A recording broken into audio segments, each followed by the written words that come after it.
حضرت جناب سیدنا سری سختی رحمت اللہ علیہ فرماتے میرا دل سخت ہو گیا تھا، میں بڑا پریشان رہتا تھا۔ حضرت معروف کرخی رحمت اللہ علیہ کی بارگاہ میں کئی دفعہ عرض کی، میں نے کہا بابا میں اس کا کیا کروں، یہ سخت ہو گئے، مہینوں ہو گئے یہ اللہ کے خوف میں نہیں رویا، سالوں بیت گئے حضور کی نعت سن کے نہیں رویا، اب تو کتنا وقت گزر گیا ہے، اسے مدینے جانے کے لیے بھی رونا نہیں آتا، حضور یہ سخت ہو گیا ہے، کوئی رحمت کی نظر ہو، خشکی سی آ گئی ہے، عجیب سی میل چڑھ گئی ہے۔ فرماتے کئی دفعہ میں نے خواہش کا اظہار کیا۔ ایک دن نا عید کا دن تھا تو حضرت معروف کرخی نے ایک چھوٹا سا بچہ انگلی کے ساتھ لگایا ہوا تھا، تو حضرت آ رہے تھے، تو میں نے کہا حضور آپ کدھر سے آ رہے ہیں، یہ بچہ کون ہے؟ فرمانے لگے یتیم ہے۔ سارے بچے عید والے دن اخروٹ کے ساتھ کھیل رہے تھے، بیچارے کے پاس اخروٹ کوئی نہیں، تو حضور آپ کیا کریں گے؟ تو حضرت معروف کرخی کہنے لگے پیسے تو میرے پاس بھی کوئی نہیں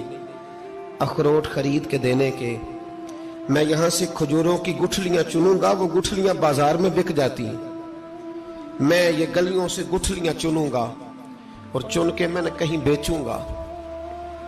اور جب میں انہیں بیچوں گا تو پھر یتیم کے لیے 2-4 اخروٹ خریدنے کے قابل ہوں گا، پھر میں اسے اخروٹ خرید کے دوں گا۔ پتہ نہیں کہاں کی بات سنا رہا ہوں میں آپ کو، اور پتہ نہیں کہاں کا ذکر کر رہے ہیں بابا جی۔ بچہ یتیم ہے، بچے اخروٹ سے کھیل رہے تھے، اس کے پاس اخروٹ کوئی نہیں۔ بابا آج کا پیر تو معرفت کی بات کرتا ہے، تو یتیم کے لیے گٹھلیاں چننے چلا ہے۔ آج کا پیر تو کہتا ہے میں اے سی والے کمرے میں بیٹھ کے تمہیں بڑا عرش کے اعلیٰ کی بات بتاؤں گا، یتیم کے لیے گٹھلیاں چننا، مدرسے کے طلباء کی نوکری کرنا،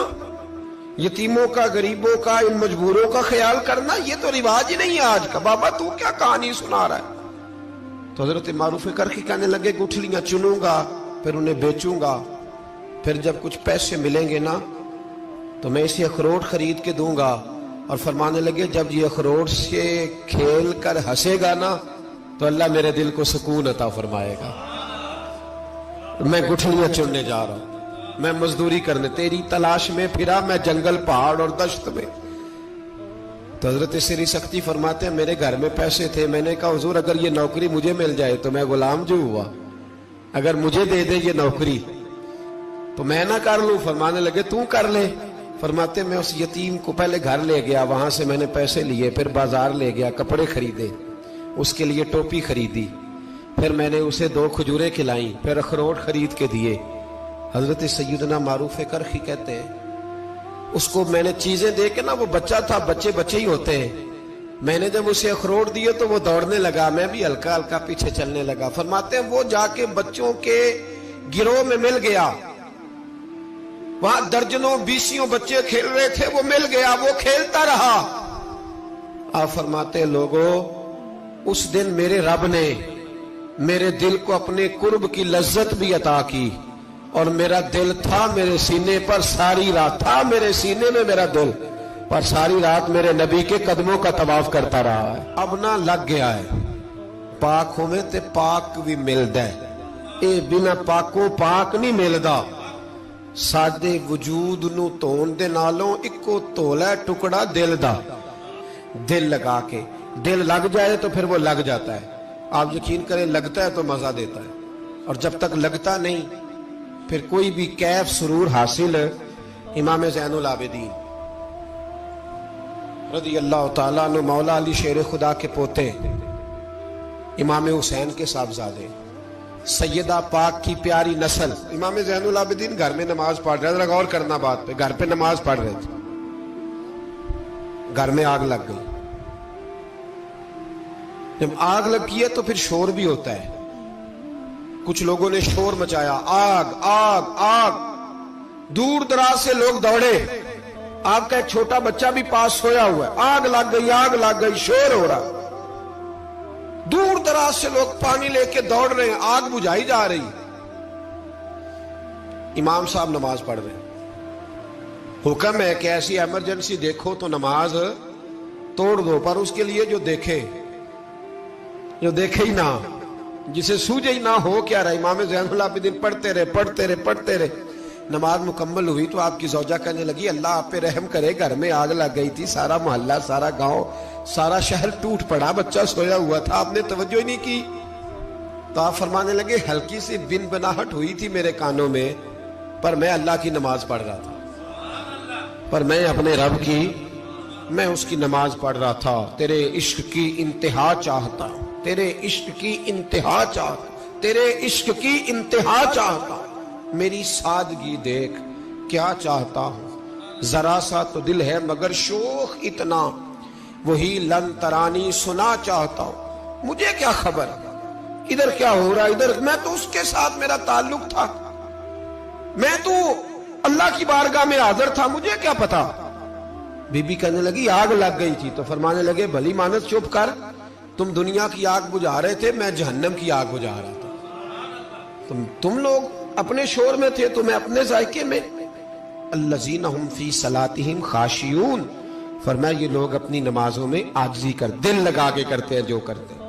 اور بڑی خوبصورت مثال ہے، حضرت رومی نے لکھی ہے، بڑی مشہور بھی ہے۔ ایک نمازی نماز پڑھ رہا تھا، میری طرح کا نمازی، مجنو اس کے آگے سے گزر گیا، لیلا کے گھر جا رہا، تو نمازی اتحیات پہ تھا، اتنی دیر میں اس نے بھی نماز مکمل کر لی، تو پیچھے سے جا کے مجنو کا گریبان تھاما، کہنے لگا شرم نہیں آتی تجھے، مسئلے کا نہیں پتا، نمازی کے آگے سے نہیں گزرنا چاہیے؟ تو کہنے لگا یار معاف کر دو، مجنو کہنے لگا معاف کر دو، غلطی ہو گئی، حالانکہ شہزادہ تھا، پر معافیاں کیوں مانگ رہا ہے؟ اس لیے کہ کسی سے دل جو لگ گیا ہے، عاجزی آ گئی، ان کے چل یار معاف کر دے، تیری مہربانی، نمازی ناراض نہ ہو جائے، نمازی بڑے ڈاڈے ہوتے ہیں، کئی دفعہ بڑے سخت ہوتے ہیں، نمازی تھا بڑا پکا، تو وہ کہنے لگا نہیں، نماز خراب کر دی تو نے، تجھے پتہ نہیں آگے سے نہیں گزرنا چاہیے، اور ویسے بھی زمانے کا رواج ہے جو معافی مانگ لے لوگ سمجھتے ہیں بزدل ہے، یہ بھی بڑا مسئلہ ہے، آپ تھوڑا سا کہہ دے کہ جب دیکھی جائے گی جو ہوگی، لوگ سمجھتے ہیں نہیں ہے دم کم، معافی مانگ لے سامنے والا بگڑ جاتا ہے، الا ماشاءاللہ، لیکن اس کا مطلب یہ نہیں کہ ہم معذرت کرنی چھوڑ دیں، وہ اگر بری عادت پہ ہے تو ہم نے اپنی اچھی عادت کو قائم رکھنا ہے، تو کہا جناب معاف کر دے، تو نمازی کہنے لگا نہیں تجھے عقل نہیں ہے، نمازی کے آگے سے نہیں گزرنا چاہیے۔ پھر مجنو نے بڑی بات کر دی، پھر ایک عاشق نے عاشقوں والا جملہ بولا، پھر ایک محبت کرنے والے نے بڑی بات کی، کہنے لگا یار نمازی میں تو معافی مانگ رہا ہوں تو نہیں دے رہا، چل ایک سوال کا جواب ہی دے دے کہ میں تو عورت کے عشق میں جا رہا تھا، مجھے تو نظر نہیں آیا کہ تو نماز پڑھ رہا ہے، میں تو بی بی کے عشق میں تھا، مجھے تو نظر نہیں آیا، تو بتا تو رب کے عشق میں تھا، تو مجھے کیسے دیکھ رہا تھا، میں تجھے کیسے نظر آیا، حالانکہ تو اللہ کے عشق میں کھڑا تھا، مالک حقیقی کی محبت میں تیری میرے اوپر نظر کیسے پڑ گئی، میں تو عورت کے عشق میں تھا۔ اب نمازی صاحب شرمندہ ہو گئے، مجنو کہنے لگا آج کے بعد جب رب کی بارگاہ میں کھڑے ہونا نا تو والذین آمنوا اشد حبا للہ، پھر نماز کے لیے نہیں اس کے پیار میں بھی کھڑے ہونا، دل لگا کے